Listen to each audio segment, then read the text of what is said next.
Welcome back, everyone. Hope you had a good break. And also just to acknowledge something that I think we often acknowledge at the in-person patient meetings, which is just that this is a lot of information and can sometimes be really overwhelming. And so I just want to remind you all that all of this information is being recorded, and you can come back to it in the time and timing that works for you. And if you need to take a break, we always encourage people to take in information as they're able. So just wanted to mention that, even though we're in the virtual setting, because it's always something that we talk about at the in-person meetings. I'm now really thrilled to welcome three amazing dedicated clinicians, researchers, and advocates in the ocular melanoma space for this panel on updates on clinical trials. And the three physicians I'm about to introduce really need no introduction to this audience and in this community. They are just amazing for our community and fierce patient advocates for all of you, as I'm sure you all agree. So to start, we have Dr. Marlana Orloff, who is an assistant professor of medicine and a medical oncologist at Thomas Jefferson University Hospital, Sidney Kimmel Cancer Center in Philadelphia. Her clinical and research focus is on primary and advanced melanomas.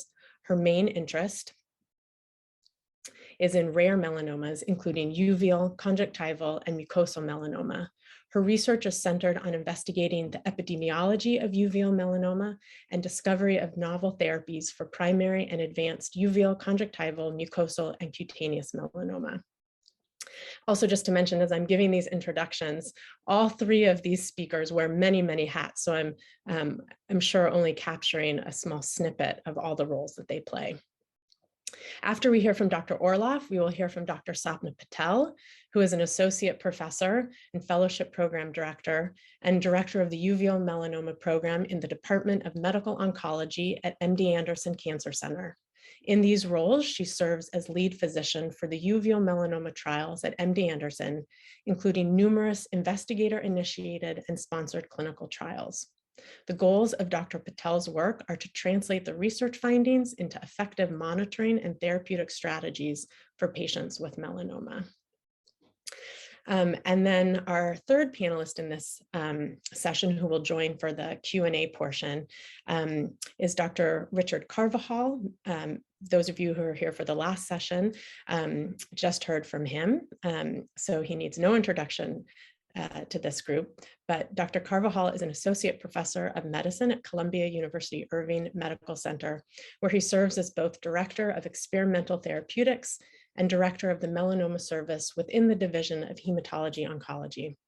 Dr. Carvajal is a talented and dedicated clinician, researcher, and advocate for the ocular melanoma community in the US and internationally, as we all know.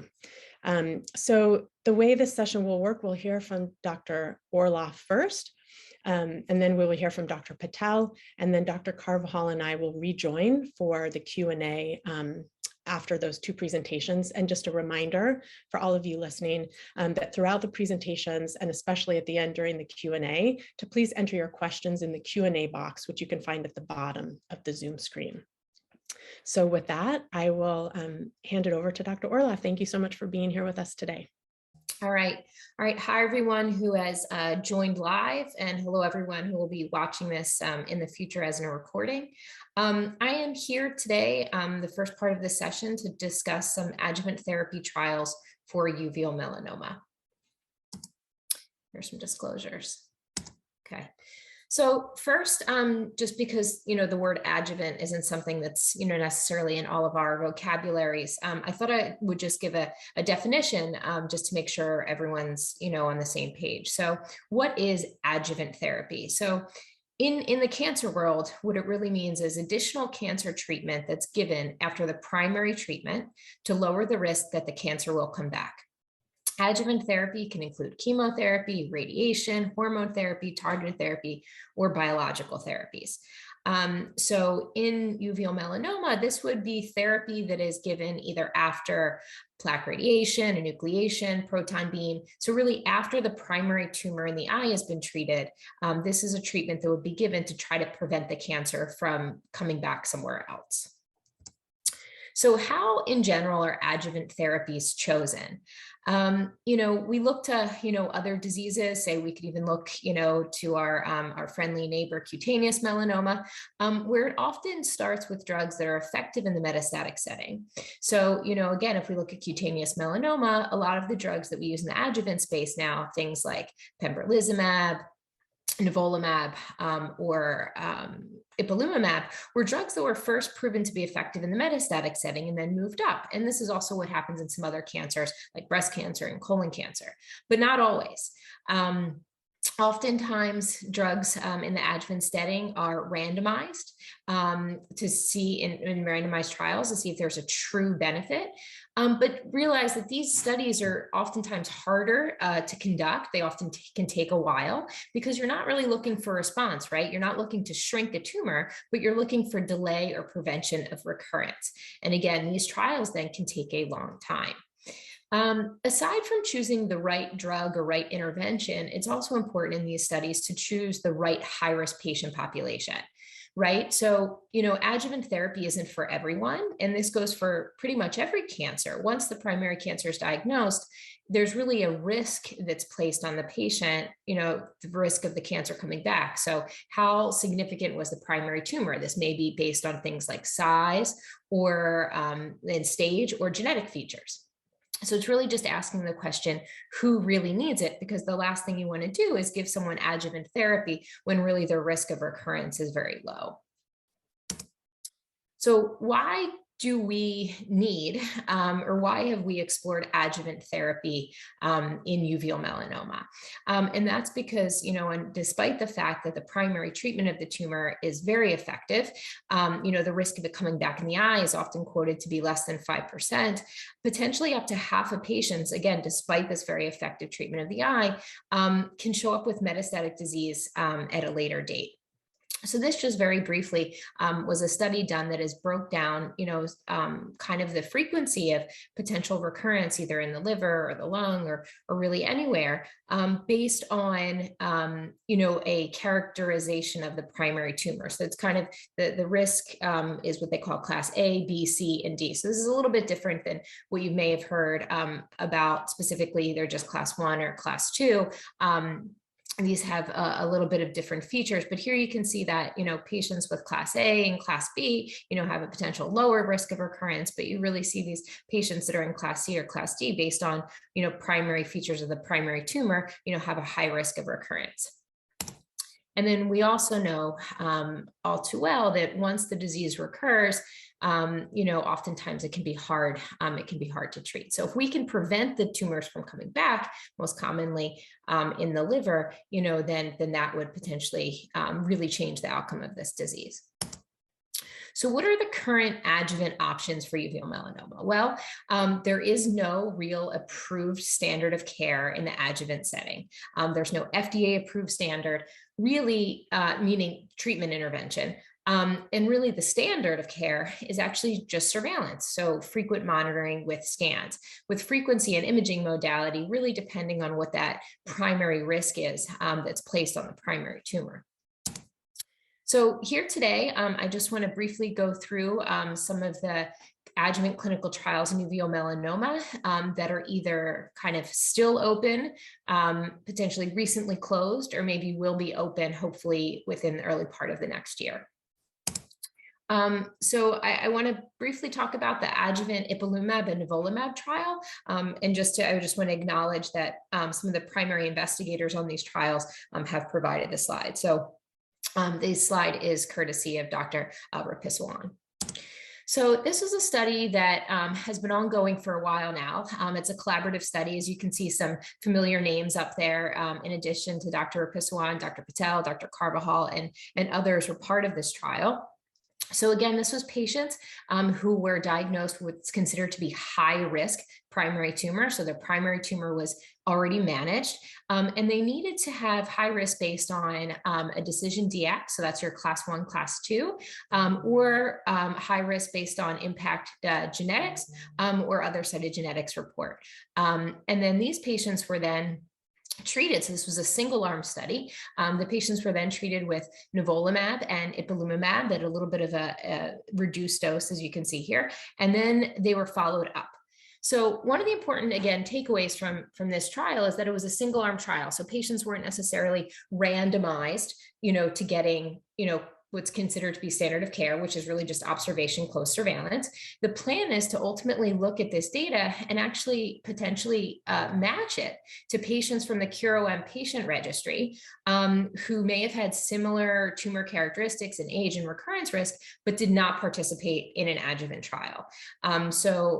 Again, using some data from the registry that you've all heard about yesterday in acting as a control group really for this trial.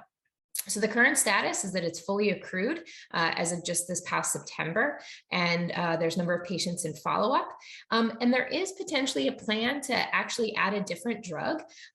So the combination was previously with Nivolumab and Ipalumab. There is a potential plan to add a drug called Relatlimab, which is a LAG-3 inhibitor, which may show some promise in uveal melanoma, to the Nivolumab. So this may be re-back open with that swap out for drug.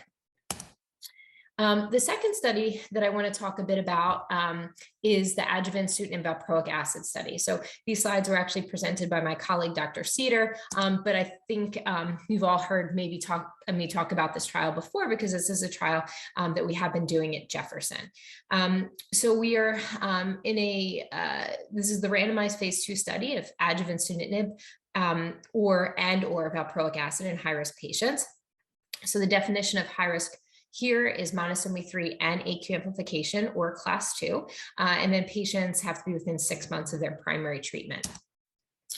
So for those of you who've heard me give a similar presentation before, I had presented this slide, and this is actually overall survival curves of a retrospective trial that we had done where we had treated patients with sunitinib and then actually matched them to what we consider to be historical control. So again, this was a single arm study, not randomized kind of prospectively, but we treated patients with sunitinib and then looked back and matched them to patients that were in our database who had not gotten sunitinib. And here there looked like there was a pretty significant survival benefit. So it was really from this retrospective experience that we moved forward with a prospective study.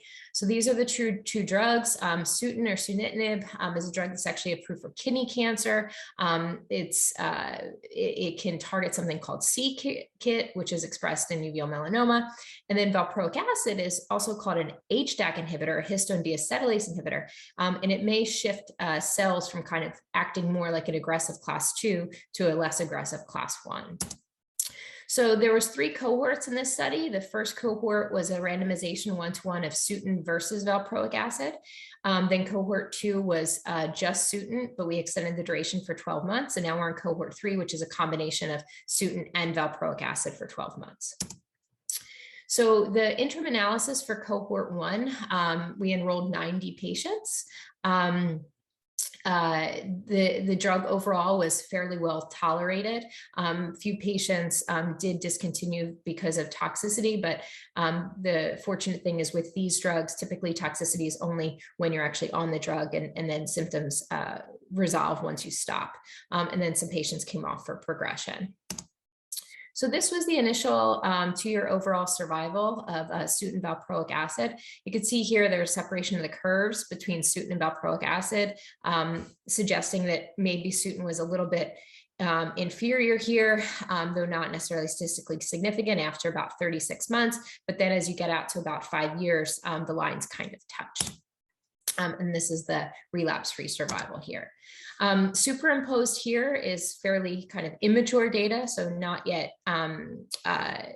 current with all the current patients, but this is cohort 2, which is sunitinib over 12 months, and you can see perhaps it's performing a bit better than the 6-month sunitinib patients. So in summary, the final analysis of cohort 1 will actually hopefully be presented next year at ASCO. Both arms did meet the primary endpoint of a 2-year overall survival. And like I said, it looked like Sutent maybe was outperforming valproic acid, but then later on the lines did touch. And then cohort 2 and 3 data is still maturing, and cohort 3 is still enrolling. Lastly, I just want to touch on a trial of adjuvant Cuisinastat. And this slide is courtesy of Dr. Lutsky down at University of Miami. So I briefly mentioned the word HDAC, or histone deacetylase inhibitor, and Cuisinastat is a type of HDAC inhibitor. And it turns out that these drugs can be particularly effective in patients who have, things like loss of BAP1. So it can kind of help regulate BAP1 and again, make cells act more like class 1 versus class 2. So this is just a summary slide of what the trial is shaping up to look like. So again, it'll be high-risk patients, and this includes both genetics, meaning class 2, as well as having to have a basal diameter of greater than 12 millimeters. Patients will be screened, and then patients will be treated. So this is a drug that's taken orally on Monday, Wednesdays, and Fridays. And you can see that there are some other imaging and other blood sample collections that'll go along with it, and then patients will be followed up. So again, this is a study, hopefully, that will be open sometime next year, so keep an eye out. Oh. So just in summary of the adjuvant trials, a few of the adjuvant trials may be close to completion or readout, such as Ipalumab and Volamad and our Sutent BPA study. There's new trials coming down the pike, so Cuisinastat is one of them. As you recently heard from Dr. Carvajal, obviously the data in tebentafusp is very exciting. And if we were to take a page out of the usual playbook, having an effective drug now in the metastatic setting, it would be only natural for them to move that up into the adjuvant setting. So we await on information about what an adjuvant tebentafusp trial will look like. And then though I will say that as oncologists in this space, I think as we write these adjuvant trials, we're still trying to figure out exactly who the highest risk patient is. And then even outside of clinical trials, making sure that we all then, once we assign risk to patients, that we have similar surveillance practices. So patients are, being followed similarly all across the country. And that is all I have. So thank you. So again, that was the session on adjuvant treatment. Next up, you will hear from Dr. Sapna Patel, giving a summary of ongoing trials for metastatic disease.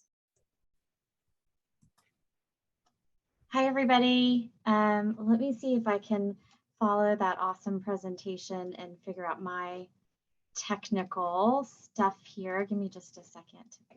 So I will go over a few metastatic trials using some similar compounds that you just heard about from Dr. Orloff, and then some new novel approaches. This is just a short list. I thought it would be too overwhelming to talk about every trial that exists in this space. So we're just focusing on a few trials that are available here in the US at the moment. So the first one is from a company called IDEA, and it's their IDE196. This drug has been studied for a number of years now in uveal melanoma, originally as a single drug. And if you look at the cartoon on the right, there's a series of essentially dominoes that have to fall for cancer genes to signal, turn on other proteins, and then continue to be essentially malignant. And since most of uveal melanomas have a G alpha protein coupled receptor mutation, either in GNAQ or GNA11, what happens downstream of that, another domino that falls, is something called protein kinase C. So this protein can get turned on, and then it in turn turns on other genes and proteins, really proteins, if you will, one of which is MEK, as you see in the brown oval on the far right. There's another pathway that also gets turned on in uveal melanomas.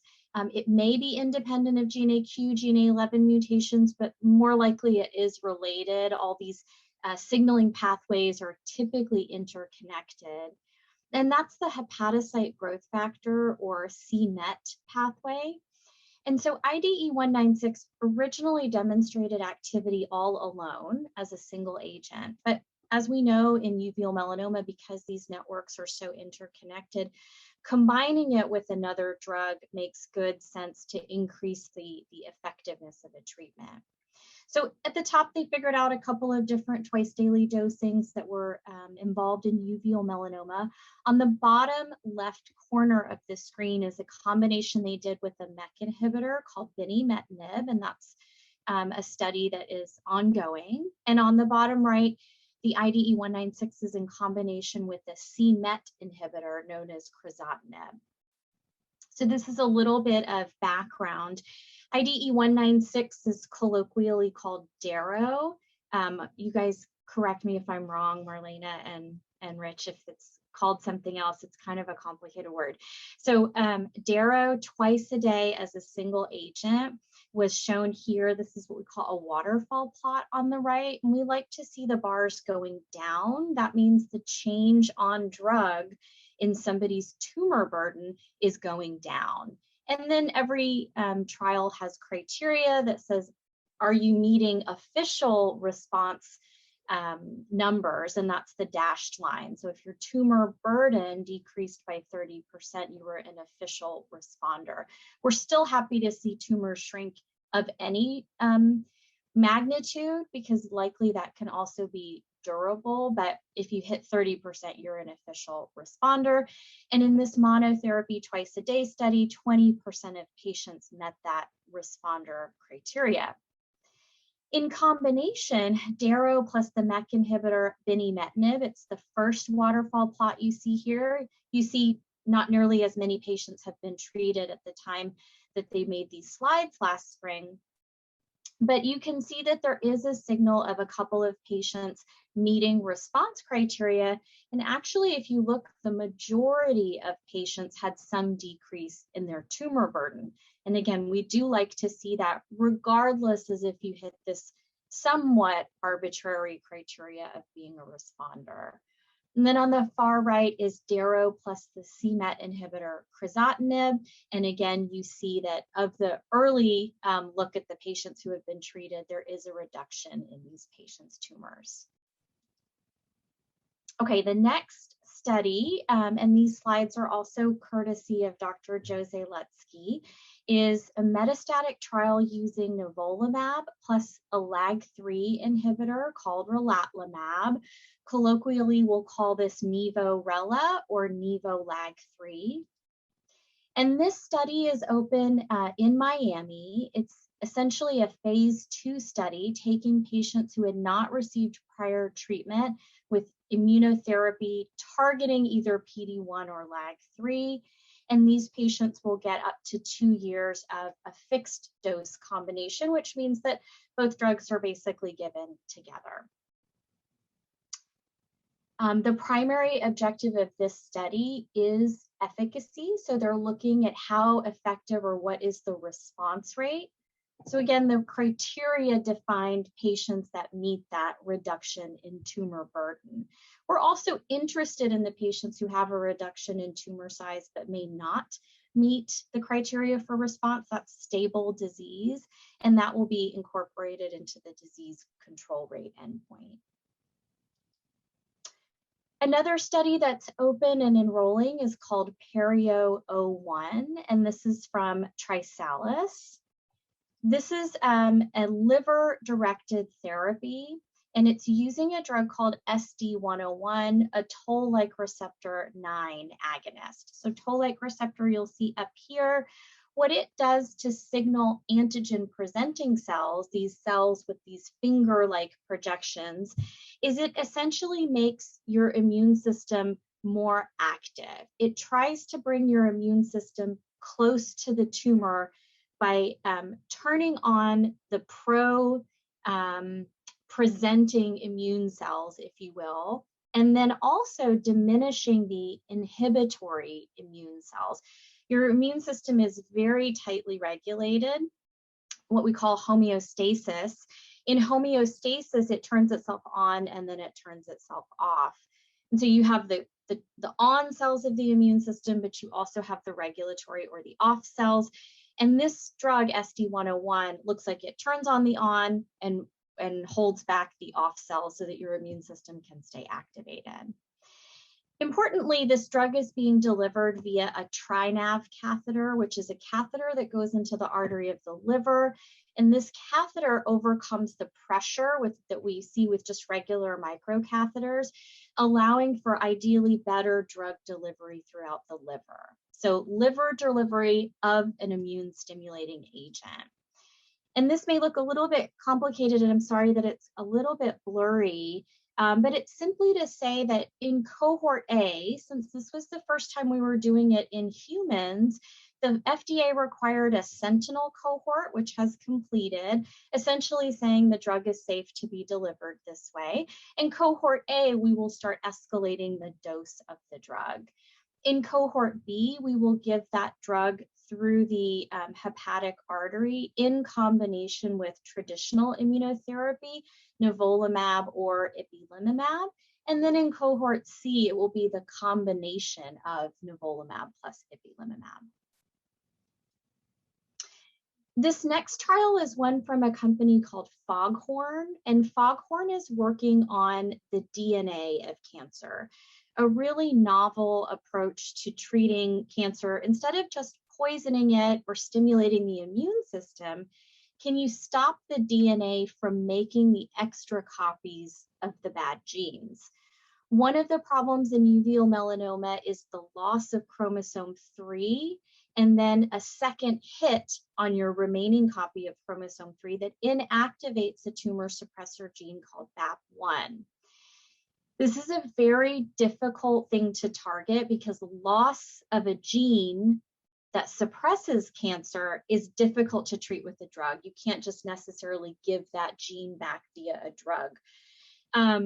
So the other kind of malignant feature of metastatic uveal melanoma is often extra copies of chromosome 8. And chromosome 8 has a bad cancer gene on it called c-MYC. So if you, in a way, could stop these extra copies of chromosome 8, there then may be a strategy to target the loss of chromosome 3 and the loss of VAP1 as an add-on or future effect. So what Foghorn has developed is a drug called FHD286, and this is an oral pill. So what happens with this oral pill is it essentially tightens the DNA back around these chromatins. So think of it as thread around a spool. It keeps it very tightly wound, and so extra copies of genes cannot be made.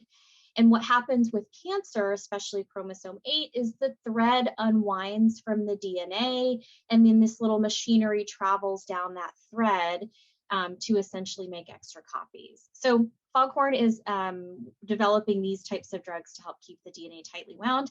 It's a very exciting approach, and we're very happy to be a part of it. It is a pill. It's taken once a day, although there is some consideration of maybe splitting it into twice a day.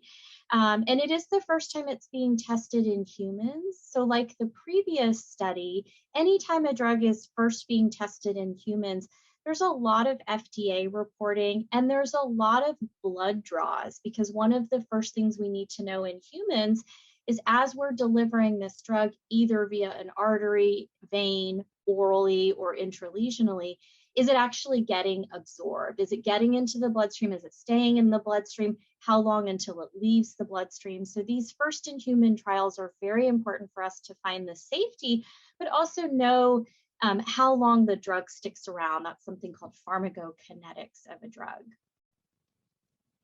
Another study from a company called Ascentage, and these slides are courtesy of Bartosz Kimilowski at UCLA, is a drug called APG-115, another drug that's being combined with immune therapy, and this time the immunotherapy is Pembrolizumab.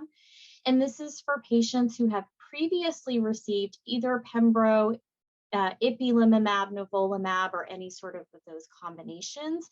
It's something called an MDM2 antagonist. And so similarly is working on some of these genes and proteins to try to increase immune responsiveness to uveal melanoma. They had an early presentation at ASCO, which is our International Oncology meeting earlier this year, and they did see that in resistant melanoma, so melanoma that had received immunotherapy, there was some efficacy in uveal melanoma. This is what we call a spider plot, where a patient's tumor would be plotted at time 0, and it would be plotted as essentially 0. And then whatever change in tumor burden occurs, this is how this is the next dot on the plot. You can think of it as a bar graph. The bar graph that we used to see, the waterfall plot, is the best response at any time on drug. And this is a little more granular. This shows you at each restaging time point, how did the tumor burden change? So you can see in this one patient, it decreased. In the 2 red patients, it increased. You can see this one blue patient where it increased and then it decreased, then decreased some more, then decreased some more, then slightly increased, then decreased. So it's very helpful for us to follow a patient's individual kinetics when we look at something called a spider plot like this. So based on this, you can see there is some evidence of some efficacy in uveal melanoma, and so that trial is enrolling. Immunocore, the makers of Tebi, tebentafusp, they have a second generation molecule called F106101. And this drug is similar. It is a bispecific T-cell engager, but instead of targeting GP100, this time it's targeting the protein PRAME. And so this is just a schema of how bispecific molecules work.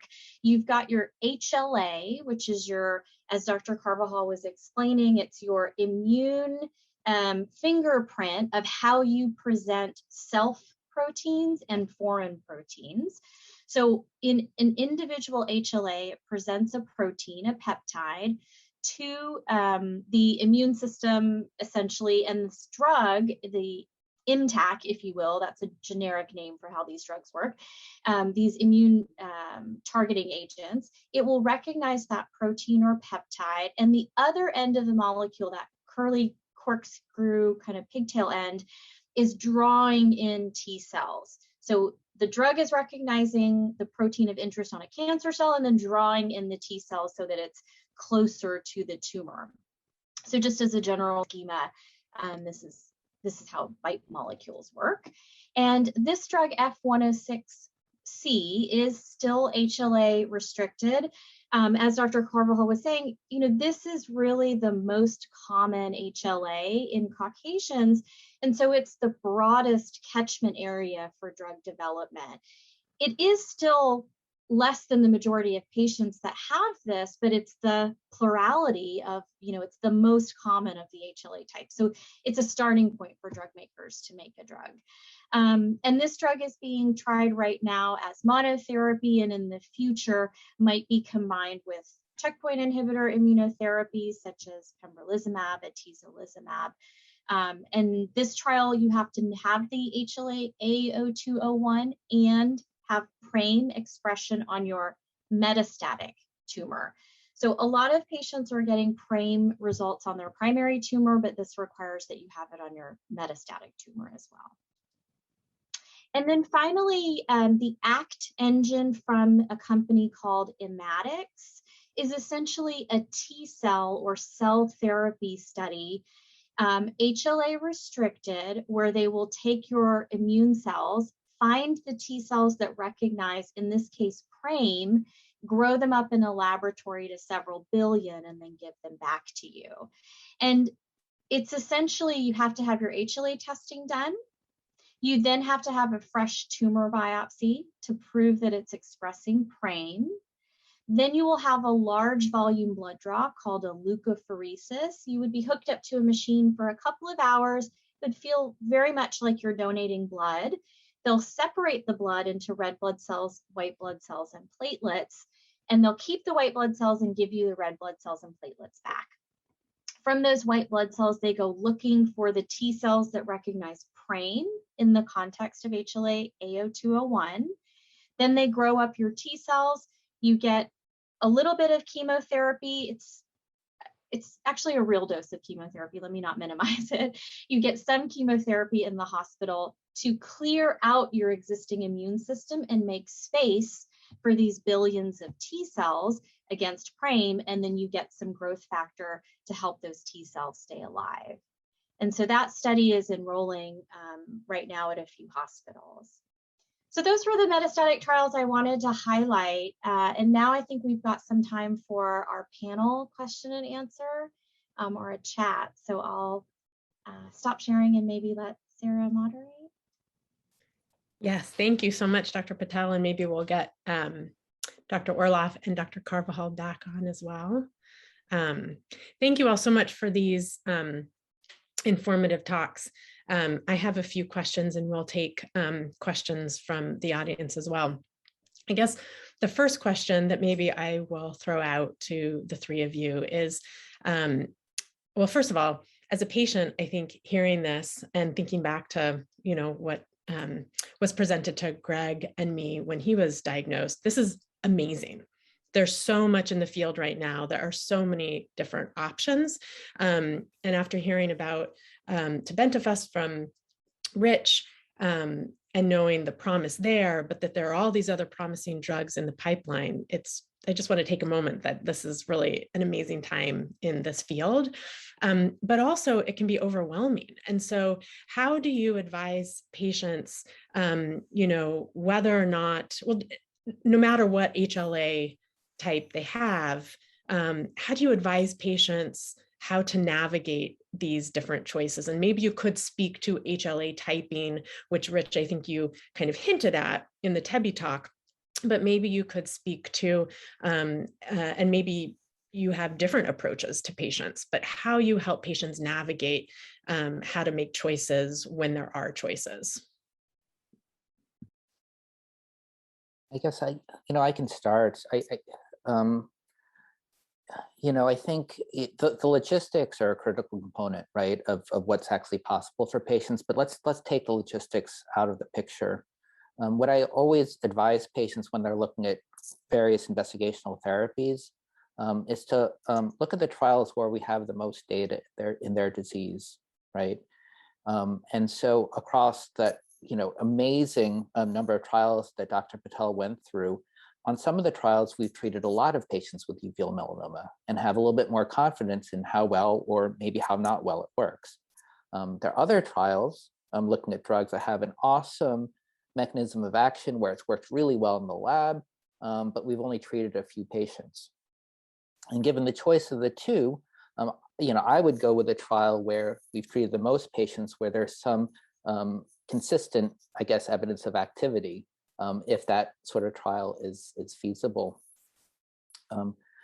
The other kind of suggestion I make is to make sure that whatever treatments we choose now, we're leaving as many options available down the line as possible in case we need it. And so sometimes if we do treatment A, treatment B is no longer an option. And it's okay if we do that, but we just have to be aware of that. And then the third really important component is, what are the side effects of the therapy? How intensive is it? Where is it offered? How is it going to affect your life to be on this trial? And given all of that, is that trial feasible? Is it really an option? Yeah, so I will say that that's a really good summary, and I think I think I have a very similar approach. So as Rich mentioned earlier, we're in the habit of checking HLA in all of our high-risk patients, certainly. So we kind of have that information at hand, should patients develop more advanced disease. I think once tebentafusp gets approved, I think the decision tree at likely first diagnosis will be, based on HLA status. And then after that, exactly all of the things that go into, okay, which treatment makes the most sense because of data, because of logistics where patients live geographically, because of side effect profiles, potentially because of prior therapy. The one little piece that I'll add is that, as many of you know, that at Jefferson certainly, and other sites now, do quite a bit of liver-directed therapy, in that, we know that this tumor likes to kind of go to the liver, and the liver can be what is life-threatening in the majority of patients. We do have pretty good success of at least controlling the liver, sometimes long-term, but certainly potentially short-term with liver-directed therapy. And it has been our experience that, even if a patient has, tumors in the liver, but may also have stuff going on in the lung or the bone or other locations, to go in on a systemic trial when the liver is not rapidly progressing, tends to be, you tend to be in a better place. So even now, with all the clinical trial options, if we have the opportunity to potentially control somebody's liver with liver-directed therapy, which may or may not be on clinical trial, we may opt to do that first before enrolling on a systemic therapy. So I just wanted to add that little piece. The other thing that I just want to say is that, for those who've been doing this at least for the last 5 years, I think the conversation with patients used to be pretty simple. There were kind of few options and we would hash it out. I have to kind of block more time now just to kind of go through all of the possible treatment options. And I just want to kind of echo, Sarah's kind of introduction. And this is a really amazing time, that we're at a place now where we have so many options, and that we're having conversations about how to pick the different options. So it's just, and I think over the next probably year or two, especially after tebentafusp, may lead the way, I think the field's in a really good position to kind of start making really nice decisions about where to kind of have patients go. So it's very exciting. So 11 years ago, there was no real regularity of clinical trials for uveal melanoma. And so we would tell them about standard liver approaches or, kind of things that we weren't really sure if they were going to help or not. Anyway, fast forward, and now there's, at any given time, at one point I would have one trial and then there would be nothing. And then there would be, a waiting list. And now, as Marlana said, it's a lot more exciting to counsel a patient because we have options. And I think just for a moment that we never really do, I think this is an acknowledgement of the hard work of the three of us physicians on this call who treat this cancer, many, many others. But, it's because those of us that treat it, we don't just have a melanoma practice and we occasionally see uveal melanoma. We have a uveal melanoma practice. And that gets the attention of your phase 1 departments, of drug makers, to say, oh, there's actually, a group of physicians in the country that treat this disease. It's not just a small part of their practice, it is their practice. And I think that's how we've had so many, great companies come forth and say new ideas. Maybe a flip side of the coin of enrolling in trials where there's the most data, because if we do that, of course, then the trials with the most data keep with the highest volume, and then it becomes hard to get data in those first in humans. It also is incredibly logistical, as those of you who've tried to get on a trial know, and I'm sure Dr. Carvajal and Dr. Orloff have this conversation too. Okay, this study has a waiting list. Okay, this one, we have open, and we could screen you and get you started right away. This one we're not going to have open because we just don't have enough nursing support right now. So it also becomes a little bit of a moving target at each hospital. So partly it's a little bit of how soon can you start a treatment? How often do you have to come? Are you coming from out of town? How savory or unsavory are some of these side effects? And then one other thing I want to say about like some of these T-cell directed trials. So the Immatics trial, for example, and then we have a homegrown MD Anderson trial. there are two phases of that, and it didn't really come across in the slides, I would say. There's turnstile 1, where you have the large volume blood draw and your T cells are grown. And then there's turnstile 2, which is the treatment. Ideally, that window of growing your T cells is as tight as possible, 2 weeks, 3 weeks or so. And then turnstile 1 goes right into turnstile 2. You're on the treatment and you go from one to the other. There are T cell programs where it takes a while to grow your T cells, 30 days, 6 months, a year. And so you have to do the first part. You have to get insurance approval, do the first part, and you can't do that while you're on another clinical trial, typically. And then the cells are growing, that's happening, and you can enroll in another trial, and then you come back for turnstile 2. So even just those logistics and operational issues come into play. So there are times where I might tell a patient, let's consent you for the Immatics trial or for our SLC.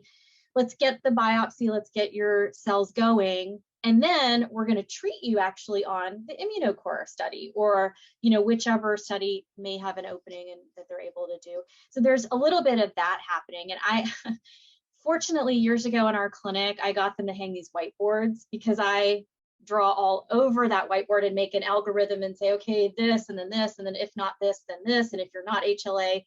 And that's what we end up doing for a lot of patients, really. But I agree with the idea that it really does start with HLA typing. That's great. Thank you all so much. Just on that last point, a quick question, then we're gonna, we have a number of different questions from the audience that I'll get to. But on that last point, when should patients be advocating for HLA typing if it isn't immediately offered to them?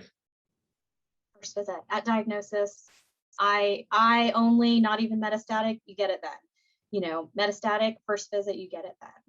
Yeah, and I think there's still a little bit of confusion, because HLA is not a test that everyone orders all the time. Not every oncologist in the country orders all the time. So oftentimes they may not know what to order, or they ordered the wrong thing, and there's high resolution and low resolution, and it actually is a little complicated. My hope is, you know, that as TEBI becomes more, hopefully post approval, that there's going to be more streamlined way of getting HLA tested for these patients. Even if it's a patient who's not necessarily seeing, one of us, or people who've historically, been the ones ordering HLA. So it should get easier for patients over time. But yes, they should be asking really at any time point in their disease. The answer they may get back is just, oh, I don't know how to order that. And then they should maybe go on CureOM, and hopefully we'll have maybe a little bit of a FAQ on how to get HLA testing. Yeah, I would just say, I think the education is really urgent right now, and actually how to get that test done. Even within medical oncology, a lot of us have issues ordering it and getting the right test back. And that's certainly going to be true outside of medical oncology. So in terms of education, I think that's an important point of focus. All right, that's really helpful, and helpful for us to think about as a patient advocacy organization, additional educational materials to really stay up with the times, which is exciting that they're changing, and we will keep up with that. I want to go to a few questions from the audience. One related to adjuvant treatment. For patients without a biopsy of the primary tumor diagnosis, what are the avenues for adjuvant treatment? So I can answer this one, since I tried to at least address a little bit of it in my talk. So again, I think that's one of the things that we probably need to do a better job of is adjuvant trials are being written, is that to be inclusive, but also to, really all agree on what truly a high risk group is. So yeah, in the number of studies that I presented, most of which required some sort of biopsy, whether it be for cytogenetics or Castle testing. But we also know that there's patients who just by tumor stage And sometimes it's the really large tumors. Sometimes these really large tumors, for whatever reason, the part that they biopsy is we call necrotic, where the cells have kind of maybe outgrown themselves because they grew so quickly, and you actually can't get good genetic information back. But then when we see them and we look at the stage and the size, that feels like a high risk patient to us. So, again, I think we all need to be on the same page with this, but perhaps it's a combination of genetics and size, or potentially even just a high risk stage for patients who aren't able to get biopsies. I think that the trick with the biopsies is, I think a lot of people who treat eye melanoma are doing them and offering them. The decisions normally from a patient standpoint has to be made very quickly, right? It's from the time of kind of diagnosis to your treatment, which sometimes can be as quick as a few days, and you're just diagnosed. And so you may not even know to ask the questions. But I think a lot of centers who treat a lot of eye melanoma are better at this. And I think that if there certainly is a national adjuvant trial that requires genetic testing as potentially part of it, then there needs to be more open discussion, obviously, with the ocular oncologists who know that, hey, when you diagnose a patient, you need to talk to them about genetics, because before, where it was just potentially going to be some sort of risk for study or imaging surveillance, now it's the definition, maybe defining whether or not they can get in a trial or not. So yeah, that was a long answer to that question, but we're working on it. I have a question for the audience, actually. When you or your loved one was diagnosed with uveal melanoma, what did you type into Google? Just curiously, did you type in melanoma of the eye melanoma?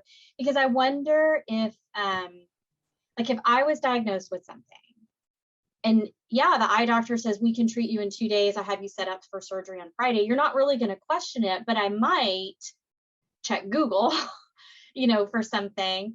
And I wonder what you guys typed into Google, just curiously, so that we could start to see what we need to put in to rise to the top of that search, whether it's the Omni Registry, Vision Registry, CureOM, and then have that very quick, newly diagnosed, what you need to know, sort of, so that maybe that's a place where we tell you a biopsy is not necessary to make the diagnosis, but here's why a biopsy could be helpful. You might have treatments options based on that biopsy afterwards. Anyway, I'm just curious what the patients say they typed into Google. And then to echo Marlana, this definition of high risk, I also feel the inverse. We tell patients often that they're low risk, and sometimes I get a little nervous because it's not for sure. You can't for sure say just because you got 1A that you're 1A throughout that tumor, that tumor didn't have a focus of class 2 in it, or a focus of chromosome 3 loss, 8q gain that could be very dangerous. A biopsy is a sample and it may not be representative, and we do have some evidence that these tumors are heterogeneous. And so we actually published in the spring a report of class 1A patients who metastasized. And what Marlana said is exactly right. There seemed to be a situation where size matters. So if you get 1A, you should feel reassured, but size might matter there. And if you have, what we consider an AJCC stage 3 or a large size tumor, you may have not quite as low risk as we want the 1A to believe that you have. So anyway, it's, if you don't have that genetic testing, size is important. Thank you for those very thoughtful answers. A few other questions that I want to try and get through. So we have a question about the HLA typing, asking if the HLA 0201 test or positivity, or if that phenotype has particular qualities that make it a better carrier of therapies. Or, I think, Rich, in your talk, you mentioned that it's, the majority of patients and so easier to test in. And is that simply the reason that that these therapies are developed, or is there anything particularly about how that type behaves that makes this better for treatment outcomes? Yeah, I think that's a great question. I think in terms of, HLA, that the question of, are peptides presented in the context of A0201 a better target? I think the answer there is no. But one question that I think is really important to answer is, Our patients who are A0201 positive at baseline, do they behave differently? That is, does uveal melanoma that develops in the A0201 positive patient population, do they have a better outcome, or do they have a worse outcome? Because if we look at different cancers, HLA, it actually sometimes does make a difference. And I'd be very, I'm very curious to see if we can try to sort that out. Yeah, so I want to say that, I have a ever long to-do list. And so actually, I think me and Sapna talked about this, not but just a few months ago, because I think collectively we've probably been checking so many patients and have HLA status, and it is not a project that we couldn't do, or we could look and see actually how the HLA patients behave just outright. I think some of the issue is that we've been checking HLA, I think, more characteristically in the high-risk patients. And then potentially those high-risk patients are patients who may go on to develop advanced disease and get TEBI. So the data may be a little complicated there, but I think that's definitely something that we're going to have to look at.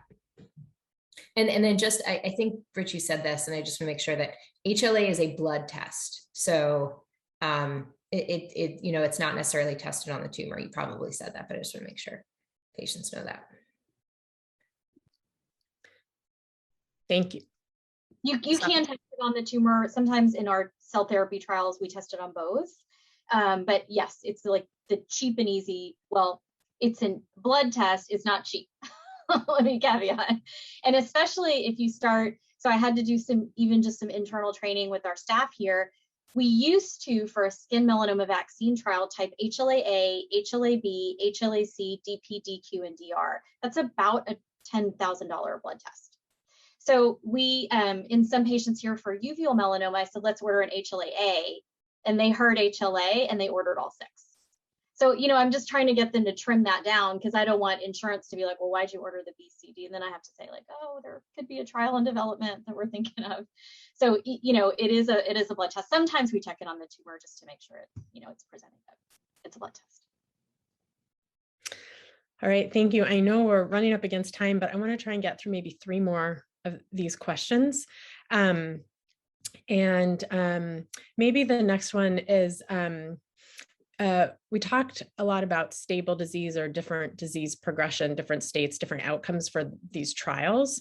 Could you just go over the definitions again for the different outcomes that are looked at in the clinical trials, what's measured, what stable disease actually means, just some of the definitions that are used in assessing how effective these treatments are? Yeah, let me just quickly, for metastatic disease, there's essentially 4 responses. There's progression of disease. Your tumor is growing typically by 20% or more, the tumor burden. So it's a sum of either the longest dimension of set chosen tumors or the sum of the product of the dimension, so the area of certain tumors. It's a little bit impossible for radiologists to measure everything. So the criteria that we use in oncology says maybe 2 tumors per organ. We all agree that's inadequate, especially when it just goes to the liver and you may have a dozen. You can get lucky and choose the 2 that are shrinking, or you can get unlucky and choose the 2 that are not shrinking. But in general, what is happening in those 2 is reflective of what's happening in the others, just in general. There's always exceptions. So progression of disease, growth in tumors by 20%. Some criteria say any development of new tumor is by definition progression of disease. And some criteria say if you're progressing at the first scan, you get a restaging scan no sooner than 4 weeks to confirm that it's true progression and you're not just growing before you shrink again, like we saw in one of those spider plots. Stable disease, where your tumor is neither growing by set amount, 20% say, nor is it shrinking by 30%, then you're in between progression and response, so your stable disease. Partial response, which in some trials is defined as minus 30% of your tumor burden. In other trials, it's minus 50, depending on what criteria is being used.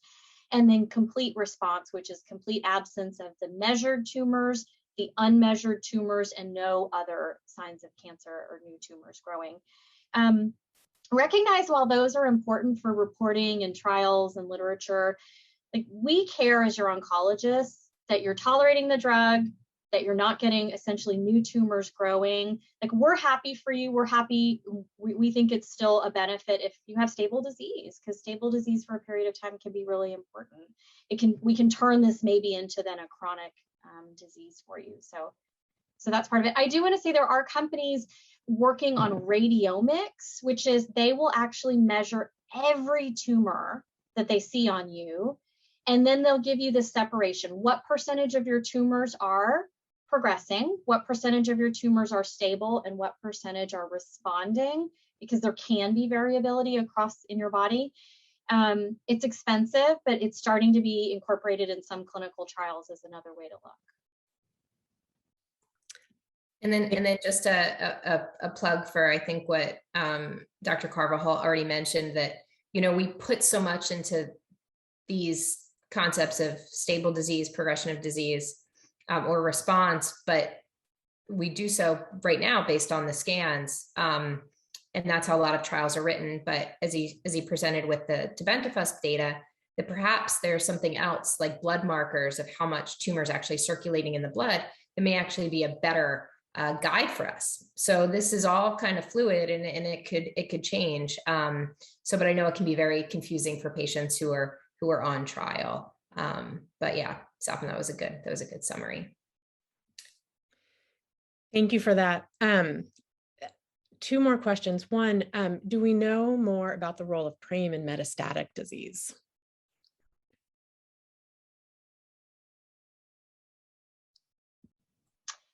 I mean, short answer is it's a protein that looks to be, it pushes the gas pedal a little bit more in metastatic disease. So it is what makes metastatic disease potentially even more malignant.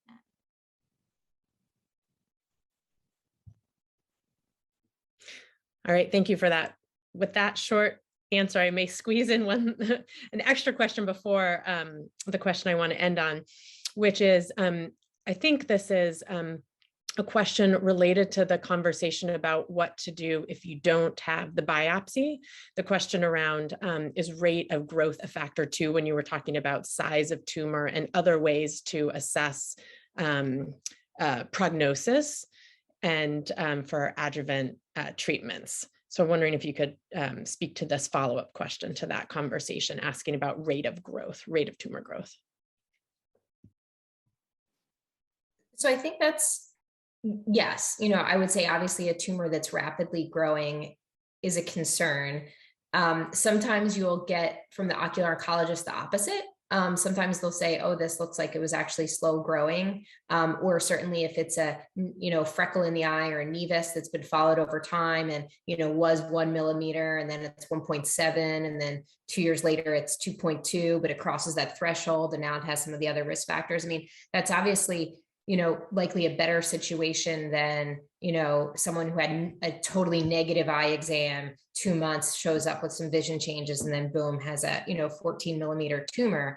You know, I think, you know, having the amplification of 8q. So what Sapna talked about is kind of that MYC, or that thing that makes extra copies. We can often see sometimes the tumors that grow a little fast, you know, you get the clinical history and then you get their genetics back and you're not surprised that you see an 8q. You know, but I think sometimes the hard part is as many of you who are listening to this, you know, you kind of woke up one day with some eye issues and the first time you got your eyes examined, you know, they found the tumor and we don't really even know how quickly it was growing. I can't tell you it wasn't there 3 months ago or 6 months ago or started as a freckle from before that. So I think rate of growth can be helpful, but I think it's actually just not necessarily a part of a lot of patients' clinical presentations, just because oftentimes the tumor's found at kind of that first eye exam after maybe visual changes or no vision at all, visual changes at all, and just routine exam. That's actually the public health message, right? The public health message is everybody should get their eyes dilated and get an eye exam. And then we start to know, because I've heard the ophthalmology group say before, by the time it's diagnosed, it had been growing for 5 years. But is that fact, fiction? Is that, I think it's, I mean, it's fact, of course, it's not, I don't think they're like fictitiously saying this, but it's because there are a small number of patients who they were following a nevus or a freckle in the eye, and then they watched it evolve. And so they can say, you know, based on, okay, you hadn't come in the office for 3 years ago. Anyway, I think the public health message is an eye exam every year, even if you don't need corrective lenses, because these health issues in the eye, macular degeneration, diabetes, a mole that needs to be watched, they can all then be kind of cheaply and cleanly observed just with an office visit. No fancy testing or anything, just an office visit and then documented and followed. Yeah, I think, one of the questions for the ocular oncologists, and, I think for future, it'd be great to have some of them on the panel as well for future meetings, but, at what time point do we need to treat these lesions, right? Because it's not uncommon that patients will have these small freckles, they're kind of watched, they grow slowly. And as Sapna, as you kind of mentioned, kind of the single cell data, we know that the primary tumor is heterogeneous, and although there'll be some, kind of really benign appearing cells there, there are also little patches of maybe bad actors there, and maybe if we treat earlier, maybe it's better. But I think it's still kind of an unknown. Thank you for those answers. I think that's a great two little plugs in there. One is for our next in-person patient meeting, which will be the first weekend of April 2022 in partnership with Moffitt Cancer Center. We'll mention more about that at the end of the meeting today, where we will have ocular oncologists and hopefully continue this conversation then. I think that's a great point. And then also just to mention that one of the reasons we're holding this meeting in November is it's our #IGetDilated month, where we're trying to promote exactly the messages that you mentioned, Sapna. So I want to end on sort of a combination question, incorporating another question from the audience, and then just sort of a question that I have for you all. And I just really appreciate your time here today and your dedication to this community overall. So the question is, one, about international trials, and if you could maybe one or all of you could speak to, which ones of these trials are available internationally, or does the trial landscape look different internationally? And we partner very closely with global patient advocacy partners, and so maybe what we need to do is actually pull together even an hour or two long webinar to really look at that at the global level. But maybe one or more of you could speak to that a little bit during this. And then as you close, maybe you could also just mention what gives you the most hope in this field. I think each of you has touched on that a little bit, but if you could share just some closing thoughts along those lines. Yes, I guess I could start in terms of, I guess Sapna put up kind of her slide set. Why don't you go ahead first, Sapna? Yeah, I was just going to say, if we're looking at this list, there's probably just a couple that I'm aware are international. I think the IDEA one, right? That one's international. Nivorella is just at Miami. Perio, Foghorn, I think, are right now still just in the US. I'm not sure if Ascentage is international, actually. I don't know about that one. Immunocore may be international, and the Amatics one for sure is international. So at least on this limited short list, that's what I'm aware of. Okay, thank you for that. And we'll just in follow up to that question, that's something that as an advocacy organization, I think we can work with our international partners to really help bring more of that information more clearly to the patient community. So we'll follow up on that and really appreciate that question. And maybe I'll hand it back to you all to close on what gives you the most hope in the field. I guess, Sarah, just one thing I wanted to mention in terms of the international trials. I mean, access to these is so critical, and access even with the United States, it seems to be skewed heavily to the kind of East Coast and Texas. And that's a problem, and that's something I think all of us, when we talk to companies and stuff, say we need West Coast centers, we need international centers, because it's not fair, I think, to have to make patients travel across the country for some of these therapies. But I guess as to your question, what gives me hope? It's just this rapid progress. All of the stuff that Sapna talked about, Marlana talked about, 20 years ago, there were like 2 uveal melanoma trials globally, right? And now there's over a dozen. And the number of treatment strategies we have in the lab that are looking amazing, that will lead to new trials next year and the year after, are just, there are a good number of them. And so the fact that we developed tebentafusp so quickly, I think we can find a novel treatment strategy, bring it to patients, test it very quickly, and one or more of these is going to be the next Adjuvant. Yes, all of that, and I think the one thing, and I think Sapna started to talk about this, is one of the things that gives me both excitement and hope is that there's people, myself, Sapna, Rich, people who aren't on this call that have really, dedicated their careers and their clinic, to uveal melanoma. And it almost feels like a joint effort.